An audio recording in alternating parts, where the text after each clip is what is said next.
तो दोस्तों स्वागत है आप सभी का अपने YouTube चैनल क्रैश क्लासेस में। आज हम लोग देखने वाले हैं जो क्लास 10th का एनुअल सेकेंडरी एग्जामिनेशन 2022 में जो सामाजिक विज्ञान में पूछे गए थे वही सारे प्रश्न को देखेंगे। ये जो है ओरिजिनल PYQ प्रश्न है जिसको हल करना बहुत ही जरूरी है, क्योंकि जो प्रश्न आते हैं वे PYQ से लगभग आते हैं। ठीक है, इसलिए आप लोग इसे भी जरूर देखें।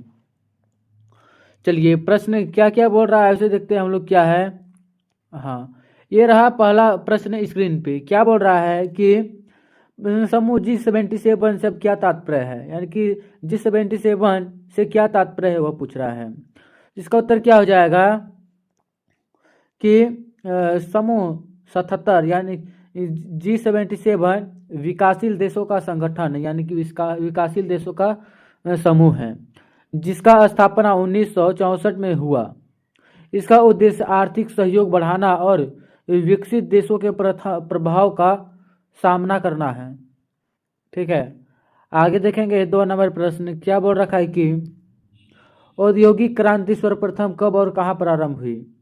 ठीक है, औद्योगिक क्रांति कब और कहाँ प्रारंभ हुई, तो इसका उत्तर क्या हो जाएगा। औद्योगिक क्रांति सर्वप्रथम 18वीं शताब्दी के मध्य में इंग्लैंड प्रारंभ हुआ था। ठीक है, मतलब कि 18वीं शताब्दी के मध्य में इंग्लैंड में प्रारंभ हुआ था। जगह का नाम इंग्लैंड है और 18वीं शताब्दी के मध्य प्रारंभ हुआ था। 3 नंबर प्रश्न देखते हैं। क्या बोल रखा है कि भारतीय कृषि की किन्हीं 2 विशेषताओं का उल्लेख करें। ठीक है, भारतीय कृषि की किन्हीं 2 विशेषताओं को लिखे। तो पहला क्या हो जाएगा, यह मानसून पर आधारित अधिक निर्भर है। ठीक है, मानसून पर निर्भर होते हैं, ये तो सबको जानते हैं। आगे देखेंगे 2 नंबर प्रश्न। क्या है कि इनमें श्रम की अधिकता पाई जाती है। ठीक है, यानी कि श्रम इसमें पाई जाती है। आगे देखेंगे 4 नंबर प्रश्न। लौह खनिज और अलौह खनिज में अंतर स्पष्ट कीजिए। तो लौह खनिज किसे कहते हैं, जिसमें लोहे की मात्रा होती है उसे लौह खनिज कहते हैं, जैसे कि लोहा और अयस्क। आगे देखेंगे अलौह खनिज, ठीक है, जिसमें लोहा नहीं पाया जाता, जैसे कि तांबा और बॉक्साइड। 5 नंबर प्रश्न देखेंगे। राजनीतिक दल का अर्थ स्पष्ट कीजिए। ठीक है, यानी कि राजनीतिक दल का अर्थ स्पष्ट करने बोल रहा था। इसका उत्तर क्या हो जाएगा। राजनीतिक दल नागरिकों का संगठित समूह होता है जो चुनाव लड़कर सत्ता प्राप्त करना चाहता है। ठीक है, आगे देखेंगे 6 नंबर प्रश्न। क्या कि आर्थिक समानता क्या है। ठीक है, आर्थिक समानता क्या है, इसका उत्तर क्या हो जाएगा। जब समाज में सभी को आय, संसाधन और अवसर समान रूप से उपलब्ध हो उसे आर्थिक समानता कहते हैं। ठीक है, आगे देखेंगे 7 नंबर प्रश्न। वैश्वीकरण से क्या समझते हैं। तो वैश्वीकरण का अर्थ क्या हो जाएगा। देश के बीच व्यापार, पूंजी और तकनीक, सूचना के मुक्त प्रवाह की प्रक्रिया को वैश्वीकरण कहते हैं। क्या कहते हैं, देशों के बीच व्यापार जैसे कि पूंजी, तकनीक और सूचना के मुक्त प्रवाह की प्रक्रिया को वैश्वीकरण कहते हैं। आगे देखेंगे हम 18 नंबर प्रश्न। क्या बोल रखा 8 नंबर प्रश्न क्या बोल रखा है कि 1929 की महंगाई का व्यापार करने वाले लोगों पर क्या प्रभाव पड़ा।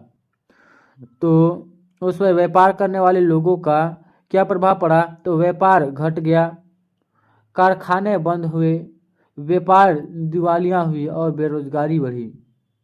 ठीक है, आगे देखेंगे हम 9 नंबर प्रश्न। स्पेनिश जेनी क्या था, इसका आविष्कार किसने किया था। तो इसका उत्तर क्या हो जाएगा। स्पेनिश जेनी सूत काटने की मशीन थी, इसका आविष्कार जेम्स हर्ग्यूज ने किया। आगे देखेंगे क्या है 10 नंबर प्रश्न की रोपण कृषि क्या है, इसकी विशेषता लिखिए। रोपण कृषि क्या है, इसका विशेषता लिखना है।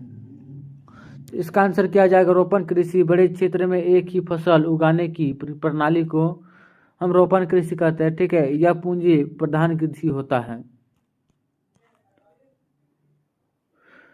आगे देखेंगे 11 नंबर प्रश्न। क्या कि राजनीतिक दल के किन्हीं 2 गुणों को लिखिए। तो राजनीतिक दल के किन्हीं दो गुण के नाम क्या हो जाएगा? पहला जनमत का निर्माण करना और दूसरा हो जाएगा सरकार का संगठन करना। आगे देखेंगे हम 12 नंबर प्रश्न क्या बोल रखा है कि सूचना के अधिकार से आप क्या समझते हैं?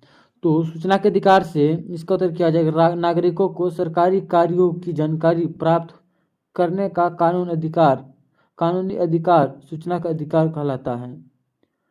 ठीक है, आगे देखेंगे 13 नंबर प्रश्न क्या कि विश्व व्यापार संगठन के दो कार्यों को लिखिए। तो विश्व व्यापार संगठन का दो कार्य क्या हो जाएगा? अंतर्राष्ट्रीय व्यापार को बढ़ावा देना, दूसरा हो जाएगा व्यापारी विवादों का समाधान करना। आगे देखेंगे 14 नंबर प्रश्न क्या कि बैंक की आय का मुख्य स्रोत क्या है? तो ऋण पर लिया जाने वाला ब्याज बैंक की आय का मुख्य स्रोत है। आगे देखेंगे हम 15 नंबर प्रश्न क्या कि ईस्ट इंडिया कंपनी ने भारतीय बुनकरों से सूती और रेशमी कपड़े की नियमित आपूर्ति सुनिश्चित करने के लिए क्यों किया? इसका उत्तर क्या हो जाएगा? कंपनी ने बुनकरों को अग्रिम धन दिया, ठगे प्रणाली लागू और बेरोजगार के स्वतंत्र बिक्री पर रोक लगाई। आगे देखेंगे हम 16 नंबर प्रश्न एक महत्वपूर्ण फसल का नाम बताइए तथा उसके उगाने के लिए आवश्यक भौगोलिक परिस्थिति का वर्णन कीजिए। ठीक है, तो आगे देखेंगे क्या है पहला धान अधिक वर्षा लगभग 100 से 200 सेंटीमीटर उच्च तापमान उपजाऊ दोमट मिट्टी। 17 नंबर प्रश्न क्या कि लोकतंत्र किस तरह उम्मीदवार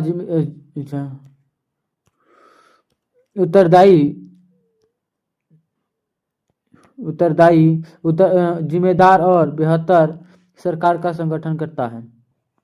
इसका आंसर क्या हो जाएगा? लोकतंत्र में सरकार जनता द्वारा चुनी जाती है, जवाबदेह होती है और जनतीय में कार्य करती है। ठीक है, आगे देखेंगे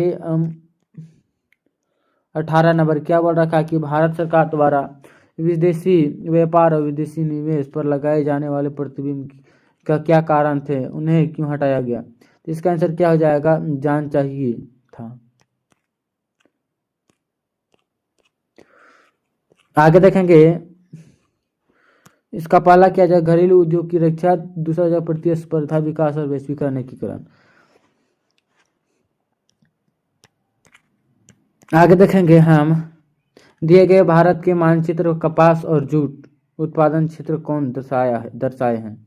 पहला जाएगा कपास महाराष्ट्र, गुजरात और पंजाब। जूट में हो जाएगा पश्चिम बंगाल, बिहार और असम। ये थे आप लोगों के लिए 19 मोस्ट बहुविकल्पीय प्रश्न जो 2 से 5 नंबर के पूरे आते हैं।